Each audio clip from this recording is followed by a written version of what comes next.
ಎಲ್ಲರಿಗೂ ಕೂಡ ನಮಸ್ಕಾರ.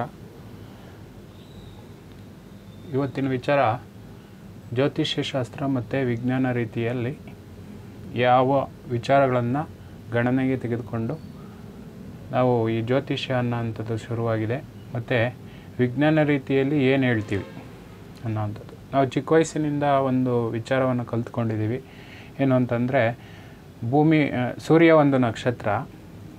ಸೂರ್ಯ ಒಂದು ನಕ್ಷತ್ರ ಆಗಿರೋದ್ರಿಂದ ಸೂರ್ಯನ ಗುರುತ್ವಾಕರ್ಷಣೆ ಬಲದಿಂದ ಎಲ್ಲ ಗ್ರಹಗಳು ಕೂಡ ಸೂರ್ಯನ ಸುತ್ತ ಗೋಳಾಕಾರವಾಗಿ ಸುತ್ತುತ್ತಾ ಇದೆ ಅನ್ನೋಂಥ ಒಂದು ವಿಚಾರವನ್ನು ತಿಳ್ಕೊಂಡಿದ್ದೀವಿ.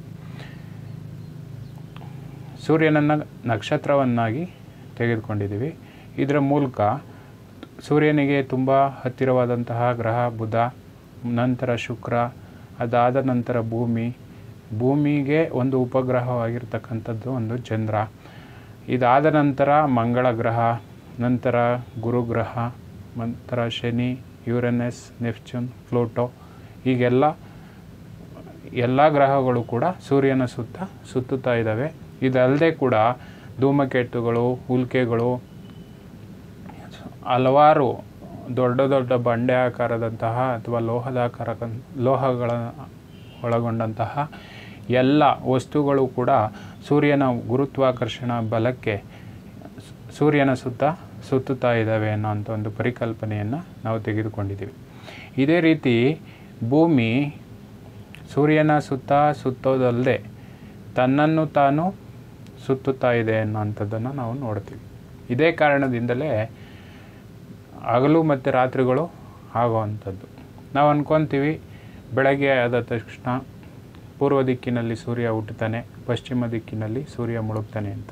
ಆದರೆ ಇದರ ಅರ್ಥ ಏನು ಅಂತಂದರೆ, ಸೂರ್ಯನ ಸುತ್ತ ಭೂಮಿ ಸುತ್ತಿದ್ರೂ ಕೂಡ ಭೂಮಿ ತನ್ನನ್ನು ತಾನು ಸುತ್ತುತ್ತಾ ಇರೋದ್ರಿಂದ, ಪರಿಭ್ರಮಣೆಯನ್ನು ತನ್ನನ್ನು ತಾನು ಹೊಂದಿರೋದ್ರಿಂದ ಹಗಲು ಮತ್ತು ರಾತ್ರಿಗಳು ಉಂಟಾಗ್ತಾ ಇದ್ದಾವೆ ಅನ್ನೋಂಥದ್ದನ್ನು ನಾವು ನೋಡ್ತೀವಿ.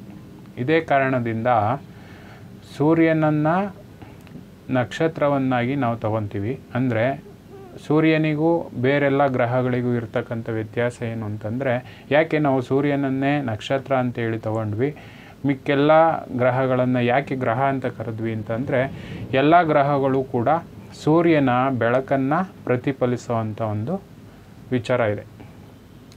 ಯಾವುದೇ ಗ್ರಹಗಳಿಗೆ ಸ್ವಂತ ಬೆಳಕಿಲ್ಲ. ಯಾವುದಕ್ಕೆ ಸ್ವಂತ ಬೆಳಕಿಲ್ಲ ಅದನ್ನು ನಾವು ಗ್ರಹ ಅಂತೇಳಿ ಕರಿತೀವಿ. ನಕ್ಷತ್ರ ಒಂದು ಗ್ರಹ ಅಲ್ಲ, ಅದು ಒಂದು ನಕ್ಷತ್ರ.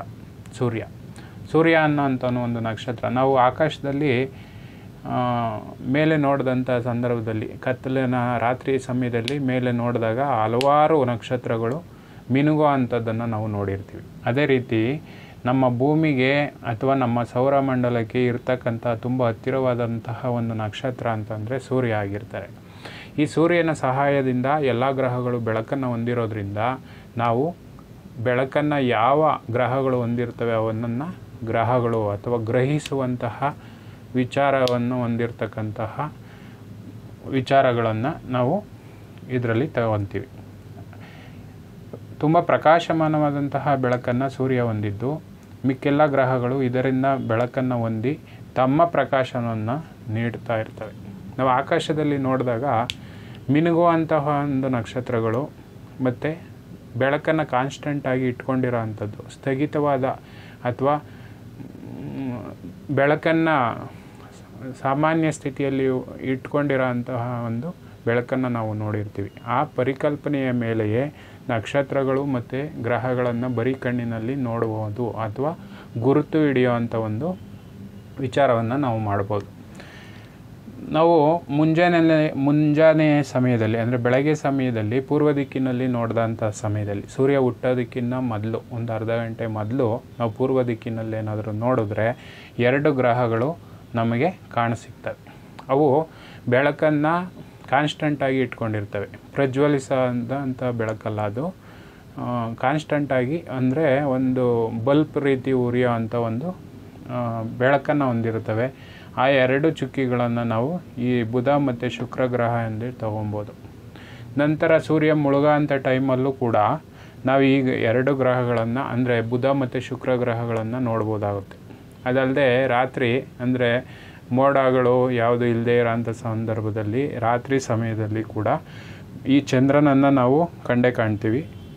ಮತ್ತು ಮಂಗಳ ಗ್ರಹ, ಗುರು ಗ್ರಹ, ಶನಿ ಗ್ರಹ, ಈ ಎಲ್ಲ ಗ್ರಹಗಳನ್ನು ನಾವು ಬರೀ ಕಣ್ಣಿನಲ್ಲಿ ನೋಡ್ಬೋದು.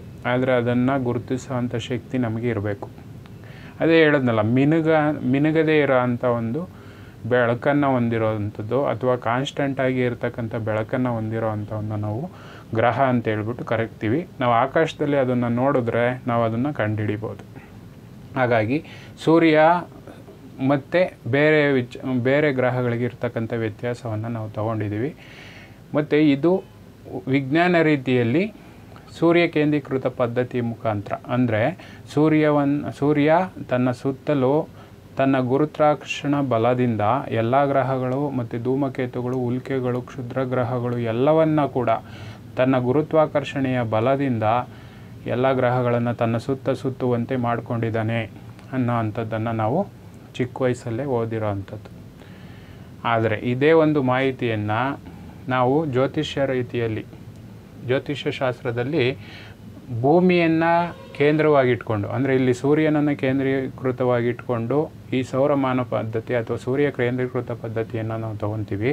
ಇದೇ ಜ್ಯೋತಿಷ್ಯ ಪದ್ಧತಿಯಲ್ಲಿ ಭೂಮಿಯನ್ನು ಕೇಂದ್ರೀಕೃತವಾಗಿಟ್ಕೊಂಡು ಮಿಕ್ಕೆಲ್ಲ ಗ್ರಹಗಳು ಭೂಮಿಯ ಸುತ್ತ ಇದ್ದಾವೆ ಅನ್ನೋ ಒಂದು ಪರಿಕಲ್ಪನೆಯ ಮೇಲೆ ಜ್ಯೋತಿಷ್ಯ ಶಾಸ್ತ್ರ ಅನ್ನೋಂಥದ್ದು ನಿರ್ಮಾಣ ಆಗಿರೋವಂಥದ್ದು.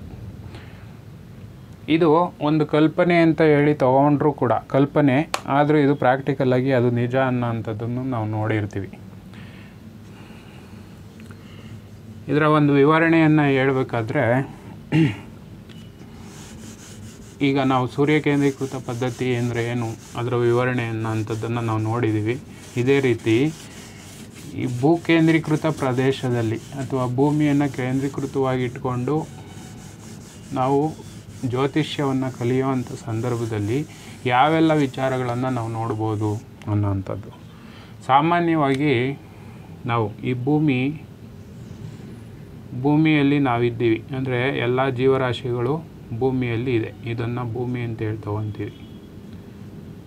ಈ ಭೂಮಿಗೆ ತುಂಬ ಹತ್ತಿರವಾದಂತಹ ಒಂದು ಗ್ರಹ ಅಂತ ಜ್ಯೋತಿಷ್ಯದಲ್ಲಿ ತಗೊತೀವಿ. ವಿಜ್ಞಾನ ರೀತಿಯಲ್ಲಿ ಚಂದ್ರನನ್ನು ತಗೊತೀವಿ.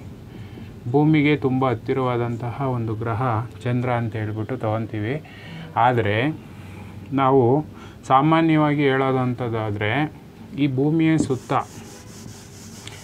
ಬೇರೆಲ್ಲ ಗ್ರಹಗಳು ಸುತ್ತುತ್ತಾ ಇದ್ದಾವೆ ಅನ್ನೋ ಒಂದು ವಿಚಾರವನ್ನು ನಾವು ಪ್ರಾಕ್ಟಿಕಲಾಗಿ ನೋಡ್ತೀವಿ. ಈ ಭೂಮಿಯಲ್ಲಿ ನಾವಿದ್ದೀವಿ, ಈ ಭೂಮಿಯ ಸುತ್ತ ಚಂದ್ರ ಸುತ್ತುತ್ತಾ ಇದ್ದಾನೆ, ಮತ್ತೆಲ್ಲ ಗ್ರಹಗಳು ಕೂಡ ನಮ್ಮ ಸುತ್ತುತ್ತಾ ಇದ್ದಾವೆ, ನಮ್ಮ ಭೂಮಿಯ ಸುತ್ತ ಎಲ್ಲ ಗ್ರಹಗಳು ಸುತ್ತುತ್ತಾ ಇದ್ದಾವೆ ಅನ್ನೋಂಥ ಒಂದು ಪರಿಕಲ್ಪನೆಯನ್ನು ಮಾಡ್ಕೊತೀವಿ. ಅದು ಪ್ರಾಕ್ಟಿಕಲಾಗಿ ನಮಗೆ ಅನುಭವಕ್ಕೆ ಬರೋ ಅಂಥದ್ದು. ಈಗ ನಾವು ಬೆಳಗ್ಗೆ ಎದ್ದಾಗ, ಅಂದರೆ ಮುಂಜಾನೆ ಸಮಯದಲ್ಲಿ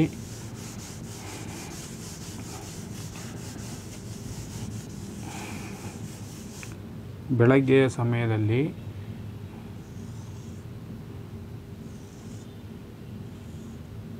ಇದು ಭೂಮಿ ಅಂತ ತಗೊಳ್ಳೋಣ.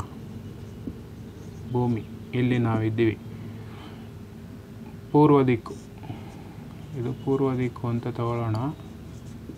ಈ ಪೂರ್ವ ದಿಕ್ಕಿನಲ್ಲಿ ಇದೇನು ಹಾಕಿದ್ದೀನಿ, ಇದು ಒಂದು ಸರ್ಕಲ್ಲು, ಸೂರ್ಯ ಅಂತ ಹೇಳಿ ತಗೊಳ್ಳೋಣ.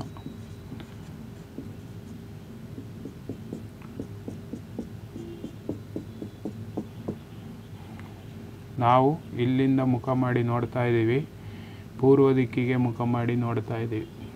ಪೂರ್ವ ದಿಕ್ಕಿಗೆ ಮುಖ ಮಾಡಿ ನೋಡೋದುವಾಗ ಪೂರ್ವ ದಿಕ್ಕಿನಲ್ಲಿ ಹುಟ್ಟುತ್ತಾ ಇದ್ದಾನೆ ಅನ್ನೋ ಅಂಥದ್ದು ಪರಿಕಲ್ಪನೆ ನಮಗೆ ಅಥವಾ ಭಾಸ ಆಗೋ ಅಂಥದ್ದನ್ನು ನಾವು ನೋಡ್ತೀವಿ.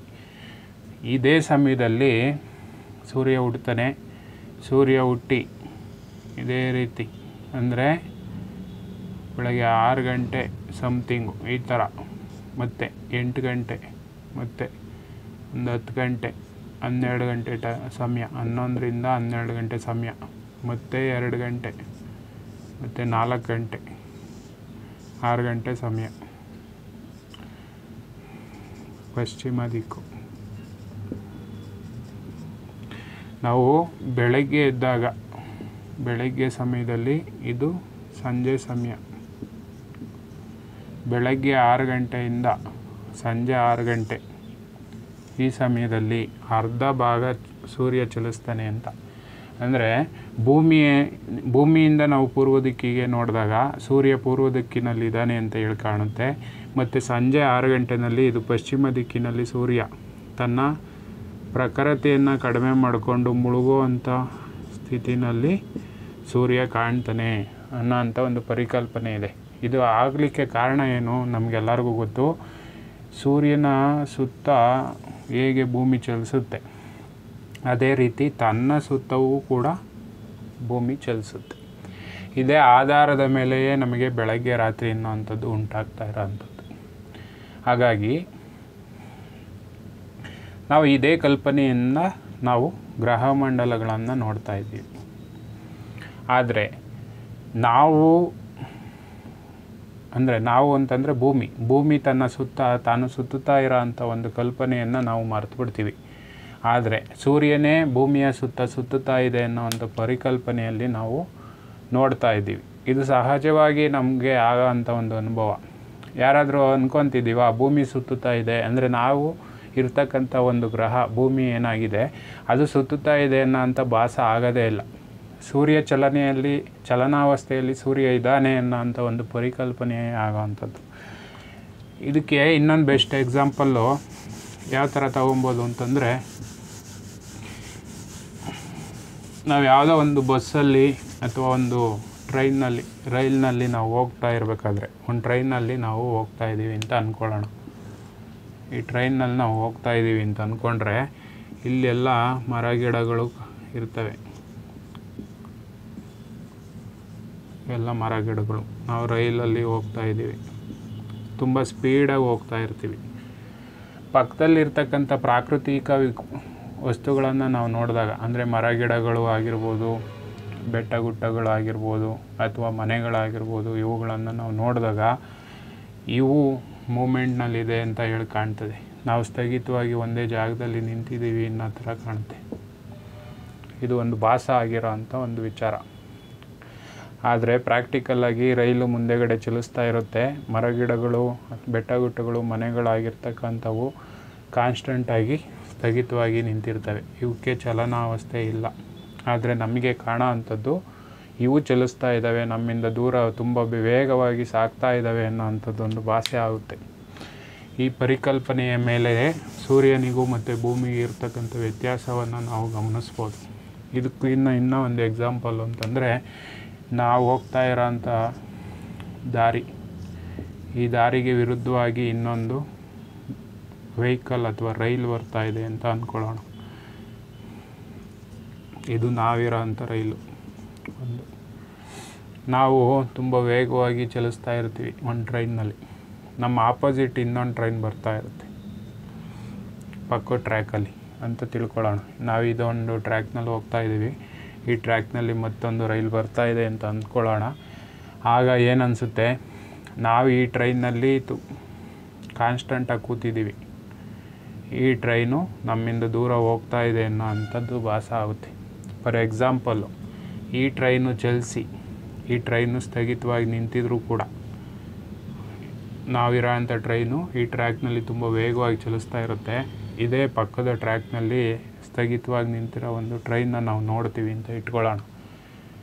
ಆ ಸಮಯದಲ್ಲೂ ಕೂಡ ಇಲ್ಲಿರ್ತಕ್ಕಂಥ ಟ್ರೈನು ನಮ್ಮಿಂದ ದೂರ ಹೋಗ್ತಾ ಇದೆ ಅನ್ನೋ ಅಂಥದ್ದು ಕಾಣುತ್ತೆ, ನಾವಿರೋ ಅಂಥ ಟ್ರೈನು ನಿಂತಿದೆ ಅನ್ನೋ ಅಂಥದ್ದೇ ಕಾಣೋದು. ಆ ಥರ ಭಾಸ ಆಗುತ್ತೆ ನಮಗೆ. ಈ ಪರಿಕಲ್ಪನೆಯ ಮೇಲೆಯೇ ಹಗಲು ರಾತ್ರಿ ಅನ್ನೋ ಅಂಥದ್ದು ವ್ಯತ್ಯಾಸ ಆಗ್ತಾ ಇರೋದು. ಅದಕ್ಕೆ ಕಾರಣ ಭೂಮಿ ತನ್ನನ್ನು ತಾನು ಸುತ್ತುತ್ತಾ ಇರುತ್ತದೆ.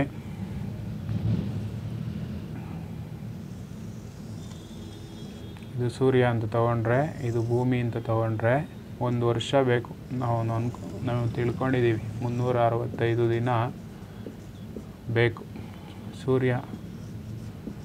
ಸೂರ್ಯನ ಸುತ್ತ ಭೂಮಿ ಚಲನೆಯನ್ನು ಮಾಡಲಿಕ್ಕೆ 360 ದಿನಗಳು ಬೇಕು ಅಂತ ಹೇಳ್ಬಿಟ್ಟು ನಮಗೆ ಗೊತ್ತು. ಈ ಮಾರ್ಗವಾಗಿ ಸೂರ್ಯನ ಸುತ್ತ ಭೂಮಿ ಸುತ್ತುತ್ತಾ ಇರುತ್ತೆ. ಆದರೂ ಕೂಡ ಈ ಭೂಮಿ ತನ್ನನ್ನು ತಾನು ಕೂಡ ಸುತ್ತುತ್ಕೊಳ್ಳುತ್ತೆ. ತನ್ನನ್ನು ತಾನು ಅಂದರೆ ತಾನಿರೋ ಅಂಥ ಜಾಗದಿಂದ ತನ್ನನ್ನು ತಾನು ಸುತ್ತಕೊಳ್ಳುತ್ತೆ ಈ ಕಾರಣದಿಂದಾಗಿ ನಮಗೆ ಹಗಲು ಮತ್ತು ರಾತ್ರಿಗಳು ಆಗ್ತಾ ಇರೋವಂಥದ್ದು. ಇದನ್ನೇ ನಾನು ಹೇಳಿದೆ. ಈ ಕಾರಣದಿಂದಾಗಿ ಪೂರ್ವದಲ್ಲಿ ಸೂರ್ಯ ಹುಡ್ತಾನೆ, ಪಶ್ಚಿಮದಲ್ಲಿ ಸೂರ್ಯ ಮುಳುಗ್ತಾನೆ ಅನ್ನೋವಂಥ ಒಂದು ಭಾಸ ನಮಗೆ ಆಗೋವಂಥದ್ದು. ಇದು ಎಲ್ಲರಿಗೂ ಕೂಡ ಗೊತ್ತಿರುತ್ತೆ, ಆದರೆ ನಾನು ಎಕ್ಸಾಂಪಲ್ಗೆ ಹೇಳಿದೆ ಅಷ್ಟೆ, ಉದಾಹರಣೆಗಾಗಿ ಈ ವಿಚಾರಗಳನ್ನ ಹೇಳಿದೆ. ಆದರೆ ಇದೇ ನಮ್ಮ ಜ್ಯೋತಿಷ್ಯ ಶಾಸ್ತ್ರದ ಪದ್ಧತಿಯಲ್ಲಿ ನಾವಿರ್ತಕ್ಕಂತಹ ಒಂದು ಜಾಗದಿಂದ ಅಂದರೆ ಭೂಮಿಯಲ್ಲಿ ನಾವಿದ್ದೀವಿ ಅಂತೇಳಿ ತಗೊಂಡ್ರೆ, ನಮ್ಮ ಈ ಗ್ರಹ ಅಂದರೆ ಭೂಮಿಯ ಸುತ್ತ ಹಲವಾರು ಗ್ರಹಗಳು ಸುತ್ತುತ್ತಾ ಇದ್ದಾವೆ ಅನ್ನೋ ಒಂದು ಪರಿಕಲ್ಪನೆ ನಮಗೆ ಬರೋವಂಥದ್ದು ಸಹಜವಾಗಿದೆ.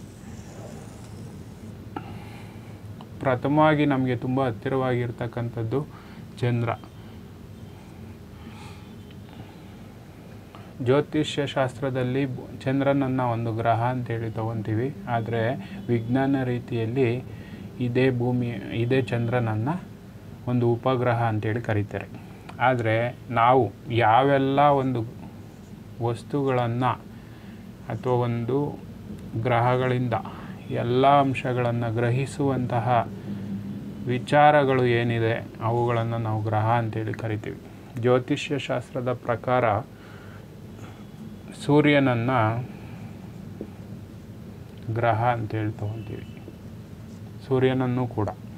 ಆದರೆ ವಿಜ್ಞಾನ ರೀತಿಯಲ್ಲಿ ಸೂರ್ಯನನ್ನು ನಕ್ಷತ್ರ ಅಂತೇಳಿ ತಗೊತೀವಿ, ಆದರೆ ನಮ್ಮ ಜ್ಯೋತಿಷ್ಯದ ಪ್ರಕಾರ ಸೂರ್ಯನನ್ನು ಕೂಡ ಒಂದು ಗ್ರಹ ಅಂತೇಳಿ ತಗೊತೀವಿ. ಚಂದ್ರನನ್ನು ಉಪಗ್ರಹ ಅಂತೇಳಿ ಇದರಲ್ಲಿ ವಿಜ್ಞಾನ ರೀತಿಯಲ್ಲಿ ಚಂದ್ರನನ್ನು ಉಪಗ್ರಹ, ಭೂಮಿಯ ಒಂದು ಉಪಗ್ರಹ ಅಂತೇಳಿ ತಗೊಂಡ್ರೆ, ಜ್ಯೋತಿಷ್ಯ ಶಾಸ್ತ್ರದಲ್ಲಿ ಚಂದ್ರನನ್ನು ಕೂಡ ಒಂದು ಗ್ರಹ ಅಂತೇಳಿ ತಗೊತೀವಿ. ನಂತರ ಬುಧ, ಶುಕ್ರ, ಮಂಗಳ, ಗುರು, ಶನಿ, ಬೇರೆಲ್ಲ ಅಂಥ ಗ್ರಹಗಳು. ಆದರೆ ನಾವು ನಮ್ಮ ಜ್ಯೋತಿಷ್ಯ ಶಾಸ್ತ್ರದಲ್ಲಿ ಪ್ರಮುಖವಾಗಿ ತಗೊಳ್ಳೋವಂಥದ್ದು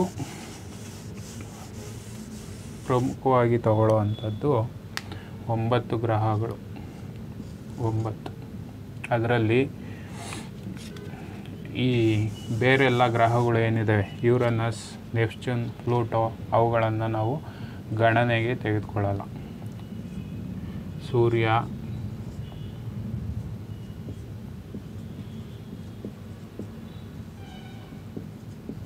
ಚಂದ್ರ, ಮಂಗಳ ಅಥವಾ ಕುಜ ಮತ್ತು ಬುಧ,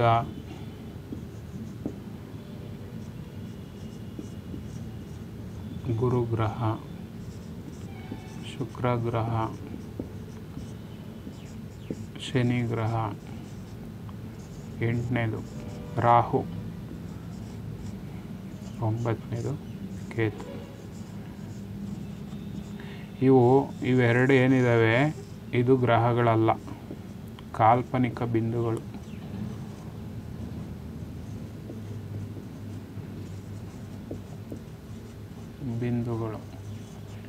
ಇದನ್ನು ನಾನು ನೆಕ್ಸ್ಟು ವಿಡಿಯೋದಲ್ಲಿ ಹೇಳ್ತೀನಿ.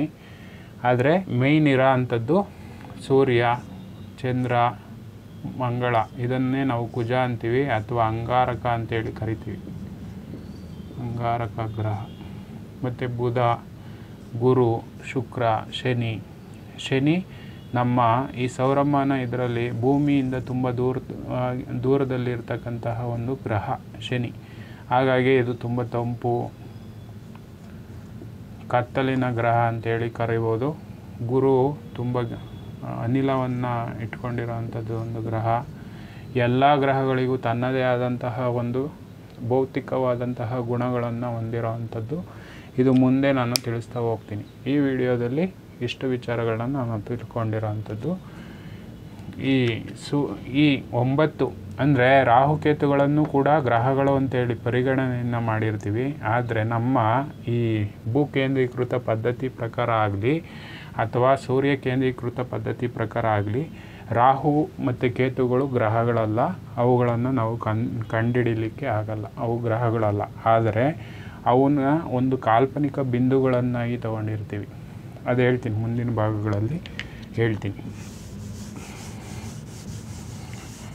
ಹಾಗಿದ್ರೆ ನಾವು ಈ ವಿಡಿಯೋದಲ್ಲಿ ಜ್ಯೋತಿಷ್ಯ ಶಾಸ್ತ್ರದಲ್ಲಿ ಯಾವ ವಿಚಾರಗಳನ್ನು ಗಣನೆಗೆ ಇಟ್ಕೊಂಡು ತಗೊಂಡ್ವಿ ಅನ್ನೋ ಅಂಥದ್ದೊಂದು ಮಾಹಿತಿ ನಿಮಗೆಲ್ಲ ತಿಳ್ಕೊಂಡಿದೆ ಅಂತ ನಾವು ಅಂದ್ಕೊತೀನಿ. ಭೂಮಿಯನ್ನು ಅಂದರೆ ನಾನಿರೋ ಅಂಥ ಒಂದು ಜಾಗ, ನಾವು ಅಂದರೆ ನಾವೆಲ್ಲರೂ ಇರ್ತಕ್ಕಂಥ ಒಂದು ಜಾಗ. ಈ ಜಾಗದಿಂದಲೇ ಎಲ್ಲ ಗ್ರಹಗಳನ್ನು ನಾವು ನೋಡೋದ್ರಿಂದ ನಮ್ಮನ್ನು ಕೇಂದ್ರೀಕೃತವಾಗಿ ಇಟ್ಕೊಂಡಿರೋ ಅಂಥದ್ದು. ಅಂದರೆ ಭೂಮಿಯನ್ನು ಕೇಂದ್ರೀಕೃತ, ನಾನು ಮಧ್ಯಬಿಂದುನಲ್ಲಿದ್ದೀನಿ, ನನ್ನ ಸುತ್ತಲೂ ಬೇರೆ ಎಲ್ಲ ಗ್ರಹಗಳು ಚಲಿಸ್ತಾ ಇದ್ದಾವೆ ಅನ್ನೋ ಒಂದು ಪರಿಕಲ್ಪನೆ ನಮಗೆ ಬಂದಿದೆ, ಹೌದಲ್ವಾ? ಸೂರ್ಯನ ಸುತ್ತಲೂ ಎಲ್ಲ ಗ್ರಹಗಳು ಸುತ್ತುತ್ತಾ ಇದ್ದಾವೆ ಅಂತ ಅಂದ್ಕೊಂಡು ಇರೋದು ಅದು ನಿಜವಾದ ಸ್ಥಿತಿ. ವಿಜ್ಞಾನ ರೀತಿಯಲ್ಲಿ ಅದು ನಿಜವಾದ ಸ್ಥಿತಿ ಆದರೂ ಕೂಡ ಅದು ವಿಜ್ಞಾನ ರೀತಿ. ಆದರೆ ನಮ್ಮ ರೀತಿ ಅಂದರೆ ನಮಗೇನು ಅನ್ನಿಸ್ತಾ ಇದೆ, ನಮ್ಮ ಸುತ್ತಲೂ ಎಲ್ಲ ಗ್ರಹಗಳು ಸುತ್ತುತ್ತಾ ಇದ್ದಾವೆ ಅನ್ನೋ ಒಂದು ಪರಿಕಲ್ಪನೆ ನಮಗನ್ನಿಸ್ತಾ ಇರೋದ್ರಿಂದ ನಾವು ಈ ಪದ್ಧತಿಯನ್ನೇ ಇಟ್ಕೊಂಡು ಜ್ಯೋತಿಷ್ಯದಲ್ಲಿ ಯಾವೆಲ್ಲ ವಿಚಾರಗಳು ಇದ್ದಾವೆ ಅನ್ನೋವಂಥದ್ದನ್ನು ನಾವು ತಿಳ್ಕೊಳ್ಳಿಕ್ಕೆ ಸಾಧ್ಯ ಆಗೋವಂಥದ್ದು. ಹಾಗಾಗಿಯೇ ಈ ಕುಂಡಲಿ ಅನ್ನೋಂಥದ್ದು ರಚನೆ ಹೇಗಾಯಿತು ಅಂತಂದರೆ ಇದೇ ಪರಿಕಲ್ಪನೆಯ ಮೇಲೆ ಕುಂಡಲಿ ಅನ್ನೋವಂಥದ್ದು ರಚನೆ ಆಗಿದ್ದು. ಅಂದರೆ ಈ ಸರ್ಕಲ್ ಏನಿದೆ, ಈ ವೃತ್ತಾಕಾರ ಏನಿದೆ, ಇದು ಆ್ಯಕ್ಚುಲಿ 360 ಡಿಗ್ರಿ ಇರುತ್ತೆ ಅಲ್ವಾ? ಇದೇ ಗೋಳಾಕಾರದಲ್ಲೂ ಕೂಡ 360 ಡಿಗ್ರಿ ಇರುತ್ತೆ. ಅದೇ ರೀತಿ ಚೌಕಾಕಾರದಲ್ಲೂ ಕೂಡ 360 ಡಿಗ್ರಿ ಇದೆ. ಈ ಪರಿಧಿ ಅನ್ನೋಂಥದ್ದೇನಿದೆ ಇದು 360 ಡಿಗ್ರಿ ಇರೋದ್ರಿಂದನೇ ನಾವು ಇದೇ ಕುಂಡಲಿಯನ್ನು 360 ಡಿಗ್ರಿಗೆ ಹೋಲಿಸಿ ಬರೆಯೋ ಅಂಥದ್ದನ್ನು ನಾವು ಇಟ್ಕೊಂಡಿದ್ದೀವಿ, ಈ ಪರಿಕಲ್ಪನೆಯನ್ನು.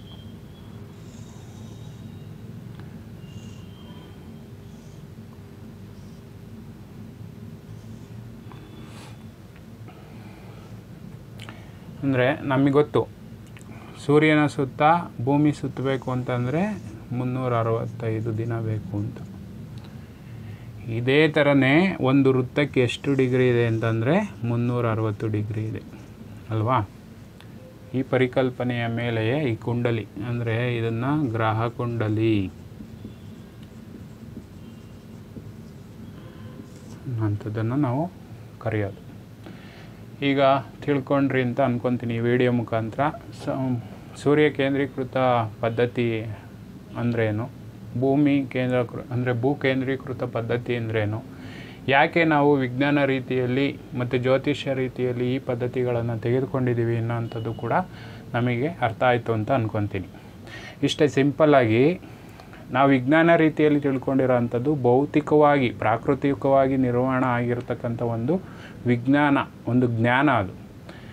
ಈ ಜ್ಯೋತಿಷ್ಯ ಶಾಸ್ತ್ರ ಅನ್ನೋಂಥದ್ದು ನಮಗೆ ಹೇಗೆ ಭಾಸ ಆಗ್ತಾ ಇದೆ ಅನ್ನೋ ಅಂಥದ್ದೊಂದು ವಿಚಾರ, ಮತ್ತು ಆ ಪ್ರಾಕೃತಿಕವಾಗಿ ಅಡಗಿರ್ತಕ್ಕಂತಹ ಎಲ್ಲ ಗ್ರಹಗಳಿಂದ ನಮಗೇನು ಅನುಕೂಲಗಳು ಆಗ್ತದೆ, ಅನಾನುಕೂಲ ಆಗುತ್ತೆ, ಅವುಗಳಿಂದ ನಾವೇನೆಲ್ಲ ಪಡ್ಕೊತೀವಿ ಅನ್ನೋಂಥದ್ದನ್ನು ತಿಳ್ಕೊಳ್ಳಿಕ್ಕೋಸ್ಕರ ನಾವು ಈ ಜ್ಯೋತಿಷ್ಯದ ಮೊರೆ ಹೋಗ್ತೀವಿ. ಈ ಜ್ಯೋತಿಷ್ಯ ಶಾಸ್ತ್ರದ ಪರಿಕಲ್ಪನೆಯ ಮುಖಾಂತರ ನಮ್ಮ ಜೀವನದಲ್ಲಿ ಏನೆಲ್ಲ ಆಗುಹೋಗುಗಳು ನಡಿಬೋದು, ಅಥವಾ ಪ್ರಾಕೃತಿಕವಾಗಿ ಏನೆಲ್ಲ ನಡಿಬೋದು, ಅಥವಾ ಆ ಎಲ್ಲ ಗ್ರಹಗಳಿಂದ ಮಾನವ ಕುಲಕ್ಕೆ ಅಥವಾ ಭೂಮಿಗೆ ಏನು ವಿಚಾರಗಳಲ್ಲಿ ಗ್ರಹಿಕೆಯನ್ನು ಅಂಥದ್ದು ಆಗುತ್ತೆ ಅನ್ನೋ ಅಂಥದ್ದನ್ನು ತಿಳ್ಕೊಳ್ಳಿಕ್ಕೆ ಅಥವಾ ಈ ಪರಿಕಲ್ಪನೆಯನ್ನು ತಗೊಳ್ಳಿಕ್ಕೆ ನಾವು ಈ ಭೂ ಕೇಂದ್ರೀಕೃತ ಪದ್ಧತಿಯ ಮುಖಾಂತರ ಈ ವ್ಯವಸ್ಥೆಯನ್ನು ಮಾಡ್ಕೊಂಡಿರೋ ಅಂಥದ್ದು. ನಮ್ಮ ಋಷಿಮುನಿಗಳಾಗಿರ್ಬೋದು ಅಥವಾ ಹಿರಿಯ ಅಂದರೆ ಹಿಂದೆ ಇರ್ತಕ್ಕಂಥ ಪುರಾತನವಾದ ಜನಗಳು ಏನಿದ್ರು, ಅವರು ಹಲವಾರು ವರ್ಷಗಳ ಮುಖಾಂತರ ಒಂದು ರಿಸರ್ಚನ್ನು ಅಂಥದ್ದನ್ನು ಮಾಡಿ ಈ ವಿಚಾರಗಳನ್ನು ತಿಳ್ಕೊಳ್ಳಿಕ್ಕೆ ಅನುಕೂಲ ಆಗೋ ಅಂಥದ್ದು, ಮತ್ತು ಸಾವಿರಾರು ವರ್ಷಗಳಲ್ಲಿ ಅದೊಂದು ಪರೀಕ್ಷೆಯನ್ನು ಮಾಡಿ ಹೇಗೆಲ್ಲ ವಿಚಾರಗಳು ತಿಳ್ಕೊಂಡಿದ್ದೇವೆ ಅನ್ನೋಂಥದ್ದನ್ನು ಈ ವಿಚಾರದಲ್ಲಿ ತಿಳ್ಕೊಂಡಿರೋ ಅಂಥದ್ದು. ಇದನ್ನು ನಾನು ಈ ವಿಡಿಯೋ ಮುಖಾಂತರ ತಿಳಿಸ್ತಾ ಈ ವಿಡಿಯೋವನ್ನು ಮುಗಿಸ್ತಾ ಇದ್ದೀನಿ. ಮುಂದಿನ ಭಾಗಗಳಲ್ಲಿ ಮುಂದಿನ ವಿಚಾರಗಳನ್ನು ನಾನು ತಿಳಿಸ್ತಾ ಹೋಗ್ತೀನಿ. ನಮಸ್ಕಾರ.